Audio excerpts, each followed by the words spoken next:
Okay, magandang gabi. Dito tayo uli sa ating kasunod na topiko na ating pag-aralan ngayong gabi, ang may kinalaman sa imperno sa Biblia. Ang imperno sa Biblia. Pero bago tayo dadako sa ating pag-aaral, tayo po muna'y manalangin. Dakila naming Diyos, kami po'y lalapit sa inyong trono, Ama, sa gabing ito upang aming ipagpatuloy ang aming pag-aaral na may patungkol po sa imperno. Marami pong mga taong hindi nakakaunawa, hindi nila naintindihan ang mga salitang ito. Maraming mga naniniwala sa kwento na walang basihan. Ngunit sa gabing ito, sana matulungan namin, makakatulong ang programang ito na kanilang maunawaan kung ano ang imperno, kailan mangyayari. At nagnanais kami, Panginoon, na inyo itong papaliwanag. Gagamitin lang ninyo kami na instrumento at kami nagpapasalamat sa inyo na inyo itong sinagot ang aming mga panalangin. Salamat, Ama, sa pangunguna at aming pinapanalangin din ang mga tao na nanonood sa kanilang mga telebisyon, sa kanilang tahanan, sa mga nanonood sa computer at sa YouTube. Inyong pagpapalain ang lahat na nagsubaybay. Sana kaming lahat na makikinabang sa pag-aaral na ito ngayong gabi. Sa pangalan ng aming Panginoong Hesus. Amen. Okay, ito yung ating topic ngayon. Parang hindi na malinaw, no? Ang imperno sa Biblia. Marami pong hindi nakakaunawa nito. Nung ako po'y bata pa, ay palagi akong tinatakot ng aking mama ng imperno. Huwag kang gagawa ng masama. Kasi pag gagawa ka ng masama, maimperno ka. No? Ang paniniwala ko yung dati, ay pag mamatay tayo, ay diretso tayo sa imperno. Pero nagpapasalamat ako na ngayong gabi, kasama ninyo, mapag-aralan natin itong mga salitang imperno. Ano po ba ang the Bible truth about hell? Ano po ba ang mga katotohanan patungkol sa imperno? Sa Biblia, ang ating original na Biblia, no, ano ba? What does the Bible means by the word hell? Ano ba ang kahulugan sa salitang imperno? Ito yung mga kasunod, no? Sa pag-aaral sa Biblia, mayroon pong 4 na magkakaiba-ibang salita galing sa original na salita, no? Kasi ang ating Biblia galing 'yon sa salitang Hebro, ang Old Testament, that is Hebrew language. Ang New Testament naman tinatawag niya na Greek, no? Pero pag lahat ng mga Bible scholar natin, mayroon silang 4 na salita na pagdating doon sa translation, tinatawag nilang hell. Ano ba ito? Ito yung una, ang Hebrew na salita na Sheol. Ito yung Sheol. Mababasa natin yan sa Awit 16:10. Maraming mga mababasa ninyo, karamihan sa Awit, sa Genesis, mayroon kayong mababasa sa mga Tagalog ninyo na Sheol. Ang ibig sabihin yan ay Hebrew na salita. Ang kahulugan yan ay libingan. Yun yung libingan. Pero pag darating doon sa mga Tagalog na Biblia, sa English na Biblia, tinatawag na yan nila na imperno. Pero ang ibig sabihin yan, hell. For example, sa Psalm 16:10, ito yung nakasulat sa King James Version, For the wealth not live my soul in hell, neither wilt thou suffer thine Holy One to see corruption. Ito po'y propesiya na ang Misaya, mamatay, ililibing, pero hindi siya makakakita ng korupsyon. Hindi siya mabubulok sa kanyang libingan, yung Holy One. Kapag mamatay ang Misaya, no?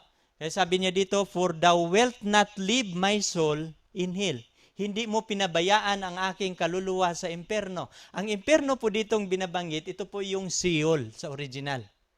Ang Sheol, pag titingnan mo sa English, nagiging imperno na. Pero pag titingnan mo, sino ba yung nilagay sa libingan na hindi nakakaranas ng corruption no other than Jesus Christ? At itong hell dito, ang ibig sabihin ng Sheol ay libingan. Ano pang mga 4 lang ito na salita? Pangalawang salita ay yung Hades naman. Yung Hades sa Greek, ang New Testament na Greek, mayroon naman siyang Hades, pero galing yun sa salitang Hebrew, nang tinatranslate na nila sa Greek, mayroong Hebrew Bible, tinatranslate nila sa Greek na tinatawag na Septuagint, the Bible. No? Ang Sheol, pagdating sa Greek, nabago ang terminolohiya, nagiging Hades. No, ang ibig sabihin ng it means that Greek, Hades means grave. So, ang Sheol at Hades, parihong terminolohiya lang yan. Ang Sheol galing sa salitang Hebro, ang Hades galing sa salitang Greek. Ang pareho lang ang kahulugan nila, libingan. Pero pagdating doon sa English, ang Hades at Sheol, ang mga Bible scholar natin, sinulat nila itong imperno. Kaya nga, mayroong pagkakaiba, pagbabasahin mo sa Biblia ang imperno, minsan ang mga nag-aaral sa Biblia, nalilito. Kasi ang mga, pagdating doon sa Tagalog, sa English, maraming termino na imperno, pero ang kahulugan pala magkakaiba.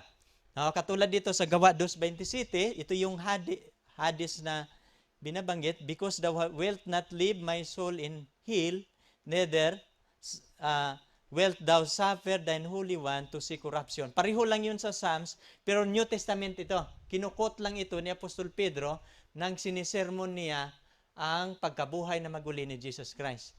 Pero pagdating dito sa pagbabago, yung Sheol nababago sa Hades. No? Sheol, Hades. Pero pagdating sa English, tinatawag din ito sa English na imperno. Kaya nga, ating pag-aralan yung tamang terminolohiya sa pag-aaral. No? Ano ba ang mayroon ikatatlong term na tinatranslate din sa Biblia. Isang talata lang ito. Mababasa natin ito sa 2 Pedro 2:4. Itong tinatawag na Tartaros. Ano ba itong Tartaros sa salitang Greek? It means the region of space surrounding this world. Ano ba itong, pagbabasahin ito natin talata, maaaring bubuklatin yan ninyo sa inyong mga Biblia. Itong 2 Pedro 2:4. For it is God, for if God spare not the angels that sin, but cast them down to hell, and delivered them unto the sin of darkness, to be reserved unto judgment. Pagbabasahin ninyo sa Tagalog, ito yung pagkasabi sa Tagalog, sapagkat ang Diyos ay hindi niya pinapatawad ang anghel na nagkakasala. No, ang Diyos daw hindi sila nagpapatawad, hindi niya pinapatawad yung mga anghel nang sila'y nagkakasala. No? Hindi nila pinapatawad. Ngunit, but cast them down to hell. Itinapon sila sa imperno. Yun yung nakasulat sa Tagalog ng yung Biblia. Itinapon sila sa imperno. Ano itong imperno dito? Yung imperno dito, hindi ito Sheol, hindi din ito Hades, pero pagbabasahin ninyo sa original, ito yung Tartaros. Ano itong Tartaros? Ito yung niya, and delivered them into the chain of darkness. Ito yung lugar, space na nakasurround sa ating planeta, lugar ng kadiliman, doon niya itinapon ang mga anghel na nagkakasala. Hindi sila pinapatawad. Pero sa original na Greek, ito ay tinatawag na Tartaros. Isang bisis lang yan binanggit sa Biblia, ang Tartaros. Pero pagdating doon sa translation, sa English at sa Tagalog, tinatawag ito na imperno. Pero ang kahulugan nito, hindi ito apoy. Yung tatlong imperno, hindi yun apoy. Ang dalawa, Sheol at Hades, ito yung libingan. At ito ay lugar ng madilim, doon tinapon ng Diyos ang mga anghel na nagkakasala. Nire-reserba sila sa araw ng paghuhukom. Kasi ating pinag-aralan, huhukuman sila ng mga banal sa araw ng with a period of 1,000 years, yung millennial judgment.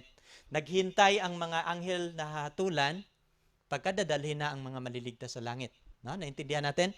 At itong lugar dito ay ginapo sila sa madilim na lugar. At ito yung hill dito, ito yung Tartaros. No? Nakikita natin. Pero ang ikaapat, kaya nga ito yung Sheol, Hades, Tartaros, at ang ikaapat na imperno, ito yung maraming bisis binabanggit sa Biblia. No? Ang Gehenna. Ito yung ikaapat. At ito yung ating pag-aralan ngayon, itong salitang Gehenna. Ano bang salitang Gehenna? Ito ay Griego na salita, the Valley of Hinnom. Itong Valley of Hinnom, sa panahon ni Jesus Christ, nangyayari ito na mula sa panahon ng Israel, mayroong isang Valley ng Hinnom na ito yung nagliliyab na apoy, susunugan ito ng mga basura, susunugan ng mga patay na mga hayop, at kahit yung mga tao na pinaparusahan sa cross, yung mga hindi nalilibing, ay itinapon doon yung iba na walang nagkiklaim na mga pinarusahan sa kamatayan doon sa cross. Minsan yung iba tinatapon dito sa Valley of Hinnon. It applies literally to the valley of Gehenna near Jerusalem, where in Christ's day, all kinds of refuse were cast. Lahat ng mga refuse, tinatapon doon. Kasi itong Gehenna, nagliliyab ito apoy maghapon. O kahit araw at gabi, ito yung lugar na apoy na tinatapunan ng mga tinatapon.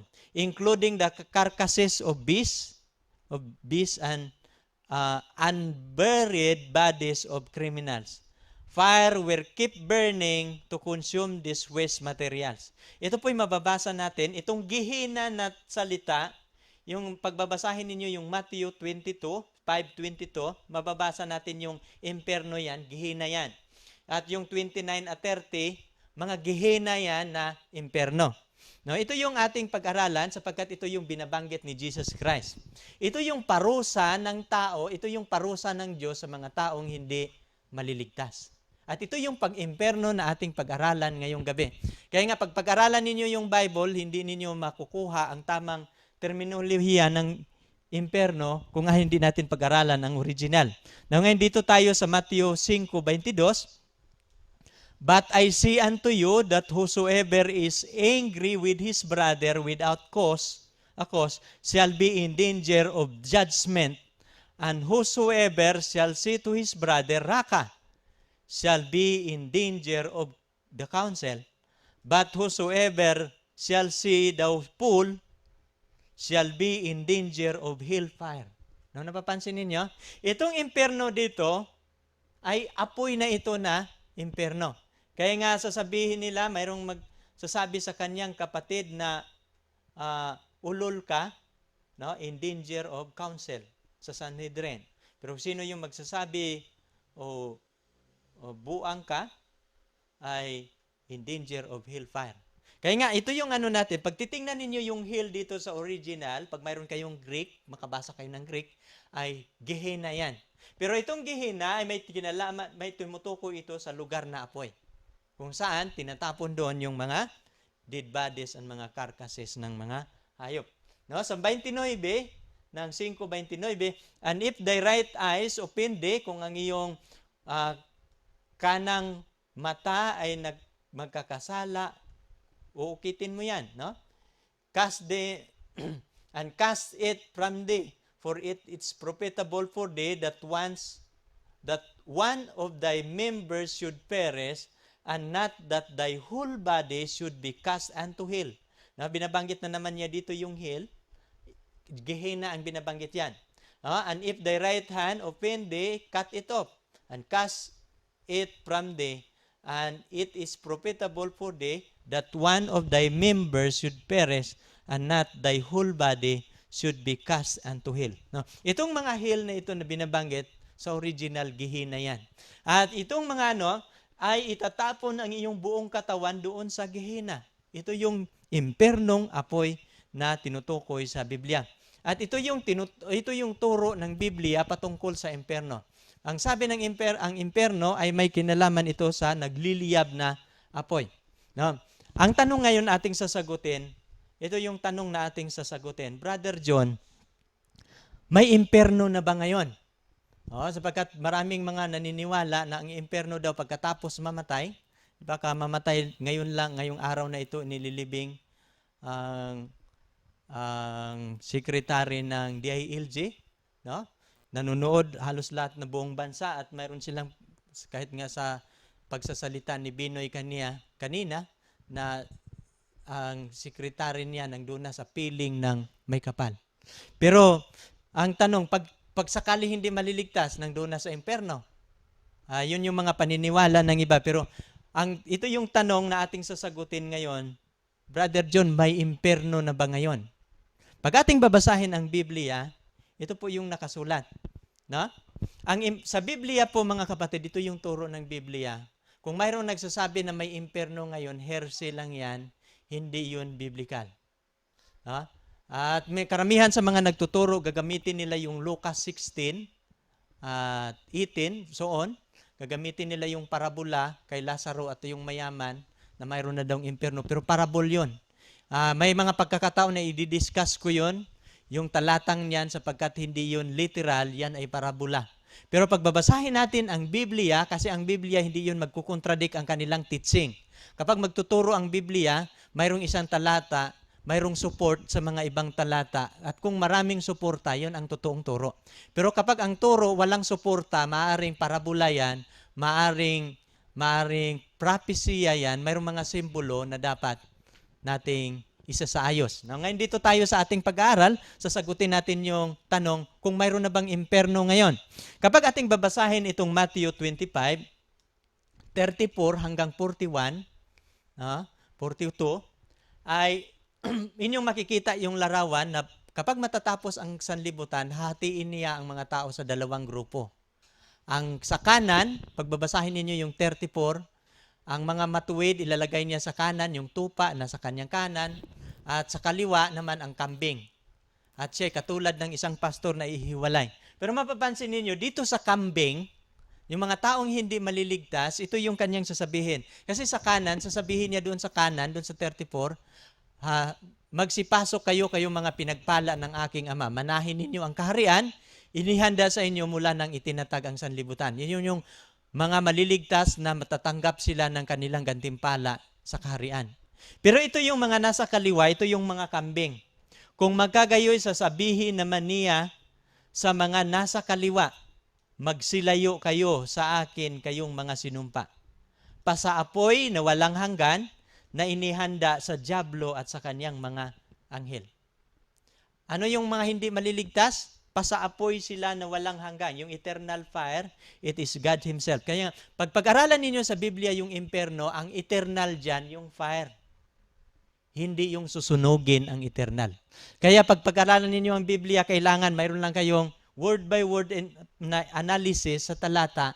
Ang eternal dyan, hindi yung susunugin, kundi ang susunog. Ang eternal yan, yung fire.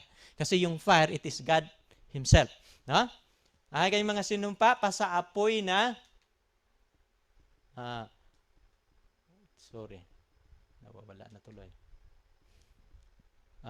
Sa kaliwa, magsilayo kayo sa akin, kayong mga sinumpa, pasaapoy na walang hanggan na inihanda sa dyablo at sa kanyang mga anghel. Ang ating pag-aralan ngayon, yung salitang inihanda, mayroon na, wala pa. Kung ito'y inihanda sa dyablo, kung ito'y inihanda para sa dyablo, ito'y inihanda ng Diyos na ang apoy na ito para ito susunog sa dyablo. Ang dyablo ngayon hindi pa sinusunog sa imperno. Kaya nga maraming nag-aaral, no, hindi nila naintindihan ang tunay na salita ng Diyos o tunay na kahulugan. Ang kanilang pag-aaral ay para bang si Satanas ang in charge. Maling paniniwala kapag ang paniniwala mo si Satanas ang in charge na siya ang tagatapon. Sapagkat sa Biblia ang apoy na walang hanggan, ang susunugin diyan ang dyablo at ang kanyang mga anghel. Kaya lang yung mga taong sa kaliwa na hindi maliligtas, kasama nilang susunugin. Pero ang imperno dito, inihanda pa ito. Ang ibig sabihin kanina, ang tanong kanina, may imperno na ba ngayon? Wala pa. Sapagkat ang imperno sa Biblia, inihanda pa lang ito sa dyablo. Ang dyablo hindi pa sinusunog ngayon. Ang pagsunog sa dyablo, pagkatapos na sa 1,000 taon. So sana nagkaintindihan tayo, ano? So, naintindihan na ninyo na wala ng imperno ngayon. Ating pag-aralan ngayon sa susunod, saan ang lugar ng imperno? No. Kung mayroong imperno na gagawin ang Diyos, kung wala pa ito ngayon, saang lugar ang gagawin niyang imperno? Ito yung magandang tanong. Napapansin niyo, kahit anong tanong natin sa Biblia, sasagutin ito ng Biblia. Sapagkat ang Biblia, ito yung salita ng Diyos na magtuturo sa katotohanan. Okay, ito yung talata. Sa 2 Pedro 3, 6 at 7, no, kung saan ang lugar ng imperno, ito yung ating mababasa. Nasa pamamagitan din nito, ang sanlibutan doon inapawan ng tubig. Napahamak. Ngunit ang sangkalupaan ngayon at ang lupa, sa pamamagitan din ng gayon ding salita, iningatang talaga sa apoy. Itinataan sa araw ng paghuhukom at ng paglipol sa mga taong masasama. Now, napapansin niyo, dalawang bagay dito ang pinapaliwanag ni Apostol Pedro. Yung una, yung size. Ang langit daw noon at sanlibutan, inapawan ito ng tubig. Kailan ito nangyayari? Sa panahon ni Noe.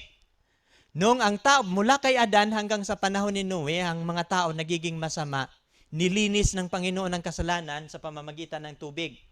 Anong nangyari sa mga taong masama? Napahamak. Ang ligtas, si Noe lang at ang kanyang mga anak. Pero ang lupa ngayon, pero ito yung sa city, ito yung paliwanag niya, ngunit ang sangkalangitan ngayon at ang lupa, ito yung sabi niya, ay iningatan ng gayon ding salita, iningatan talaga sa apoy. Naghihintay ito, ang lupa, dito ang lugar na magiging lugar na gagawin ng Panginoon sa pagsunog niya kay Satanas sa kanyang mga anghel at sa mga masama. No? Ito yung ating, ang lupa. No? Ating mababasa na ang lupa, ito yung iningatan niya talaga sa apoy. Itinataan sa araw ng paghukom. Ay, itong paghukom dito, ito yung executive judgment. Di ba? Napapansin niyo, napag-aralan na natin yung investigative. Kahapon ating pinag-aralan ang millennial judgment. At ito yung paghuhukom na binabanggit dito. Ito yung paghuhukom na binabanggit. Ito yung executive judgment. Ang executive judgment, ito yung pataw parusa. Ito yung pataw parusa sa pamamagitan ng apoy na susunog sa kanila hanggang sila magiging abo. Ito na yung executive judgment. Ano ang lugar na kanilang magiging lugar ng impyerno? Ang ating sangkalangitan at lupa. Bakit? Ang langit, mayroong mga langit na malapit dito sa ating planeta na masusunog. Kasi ang langit, mayroong tatlong uring langit. Mayroong tinatawag na atmospheric heaven, planetary heaven, at saka yung the throne of God. No, pag mayroon tayong pagkakataon, ipaliwanag natin yan. Hindi natin pwedeng ipaliwanag yan ngayon sapagkat taliwas yan sa ating topic. No? Kaya nga mayroong mga langit na makakasama. Pero dito, kailan ang impyerno? Kung walang impyerno ngayon, kung ang lupa ang magiging impyerno, kailan ito mangyayari? Na ang lupa natin magiging impyerno. Ito po yung mga talata sa Biblia kung kailan mangyayari ang impyerno. Saan natin mababasa? Sa Matthew 13, ito po isang parabola. Alam niyo pag pag-aralan ninyo yung parable, mayroon yung kahulugan. Mayroong kahulugan na napapaloob sa kwento ng Panginoon. Kung pag-aralan mo, maintindihan mo kung ano ang impyerno. Babasa natin yan sa Matthew 13, 24 hanggang 30. At ito yung parabola. Pero pag babasahin mo yung 36 hanggang 42, maintindihan mo ng parabola na ito pala ay tumutukoy patungkol sa impyerno kung kailan mangyayari. No, ating babasahin ang talata. Ito po yung talata. No? Mula sa 24, this is the parable of wheat and the tares. No? Parable ng mga trigo at ng panirang damo. Ano yung sabi niya dito sa 24, another parable put forth unto them, saying, the kingdom of heaven is likened unto a man which sowed good seed in his field. But when men sleep, his enemy came and sowed tares among the wheat and went his way. But when the blade was sprung up and brought forth fruit, then appeared the tares also. Now, kung ating Tagalogin, para sa mga, para maintindihan natin ng malinaw, no? Ang parabola ito sa trigo at sa mga panirang damo. No, isang parabol, ang kinikwento ng ating Panginoon, sabi niya, ang kaharian ng Diyos ay katulad sa isang tao na nagtanim ng mabuting binhi sa kanyang field, sa kanyang bukiran. Now, habang siya nagtatanim at umuwi sila natutulog, but while sleep, habang sila natutulog, nang natapos sila magtanim, his enemy came and sowed tares among the wheat. Habang sila natutulog sa kanilang tapos na nila ang pagtatanim, ay dumating ang kanilang mga kaaway at nagtanim din doon kung saan nagtanim sila ng magbuting binhi. At umalis. Sa 36, but when the blade was sprung up, habang tumutubo na yung mabuting binhi, ay nakikita din nila ang panirang damo. No, anong nangyayari sa sa 27, sa 27, So the servant of the household came and said unto them, Sir, didst not thou sow good seeds in thy field? From whence then hath it theirs? He said unto them, An enemy hath done this. The servant said unto him, Wilt thou then that we go and gather them up? But he said, Nay, lest while ye gather up the tares, ye root up also the wheat with them. Let both grow together until the harvest, and in the time of the harvest I will say unto the reapers, Gather together first the tares, and bend them into the bundles to burn them, but gather the wheat into my barn. So pag Tagalogin natin ito, so ang mga servant, yung mga tarbahante ng household, sabi nila, Sir, hindi ba ang iyong tinanim mabuting binhi? Paano nangyayari na mayroon ding panirang damo? Nagtaka sila. Kasi ang kanilang tinanim, puro mabuting binhi nang namumunga na lumabas din yung mga paninirang damo.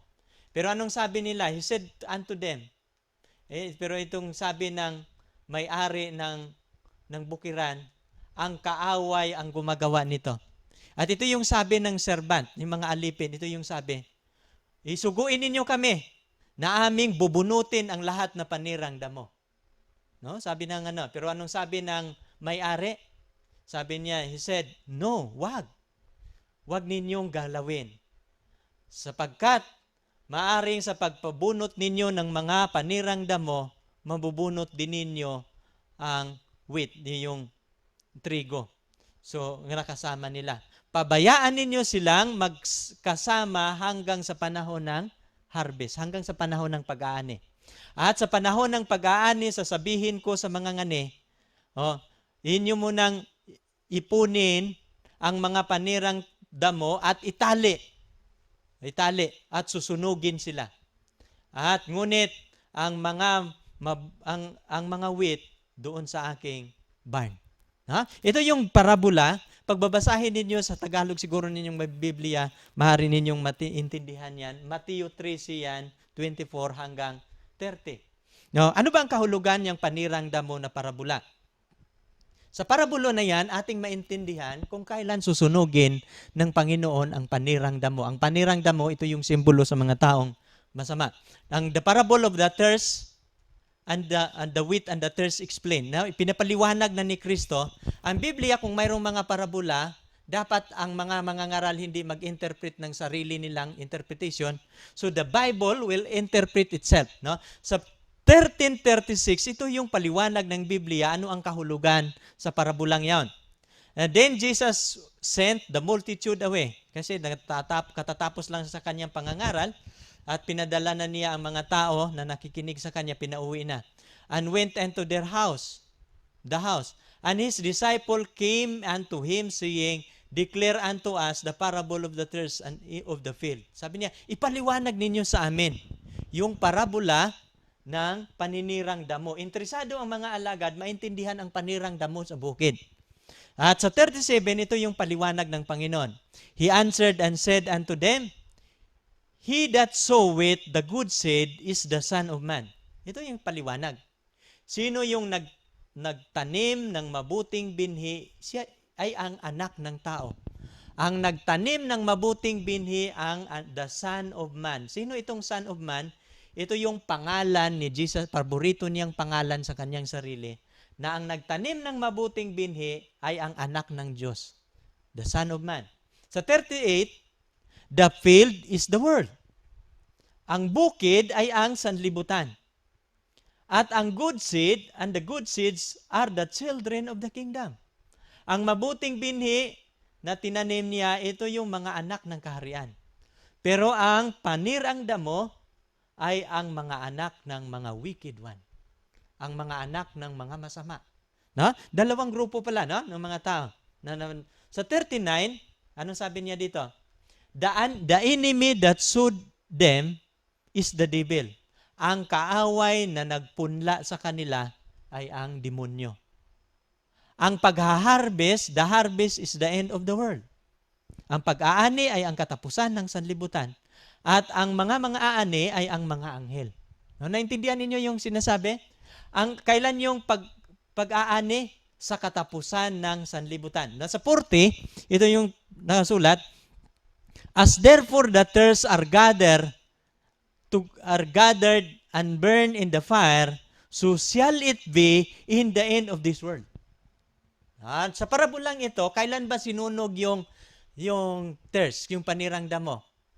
Hinihintay pa ng may-ari ng bukid kung kailan ang panahon ng pag-aani. At ito din yon ang panahon nating ginagalawan. Kailan ba ang impyerno? Kailan ba yung pagsunog sa mga masama? Ito yung mababasa natin sa verse 40, as therefore as the tares, kung paano ang mga panirang damo iniipon para sunugin sa apoy, ito din ang mangyayari sa katapusan ng sanlibutan. Naunawaan na ninyo? Kailan ang impyerno mangyayari? Kailan susunugin ang masama? Sa katapusan ng sanlibutan. Kahapon ating pinag-aralan na ang pagsunog sa masama pagkatapos sa millennial judgment, pagkatapos sa 1,000 taon. Naintindihan na ninyo? Now, dito tayo sa 41. Then the Son of Man shall send forth his angels, and they shall gather out to his kingdom all things that offend, and them which do iniquity, and shall cast them into the furnace of fire, shall be wailing and gnashing of teeth. Then shall the righteous shine forth as the sun in the kingdom of their Father. Who hath ears, let him hear. Now, mapapansin ito yung paliwanag ng Biblia.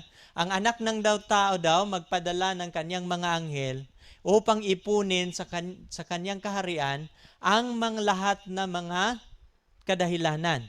Yung mga kadahilanan ng kasala. At kung maliligtas ka, dadalhin ka sa kaharian. Pero pag hindi ka maliligtas, ay iipunin din. Shall cast them into the furnace of fire. Yung mga tatalian sila, itatapon sila sa nagliliyab na apoy. Dito ang pangangalit ng kanilang mga ngipin. Ito yun. Kailan mangyayari?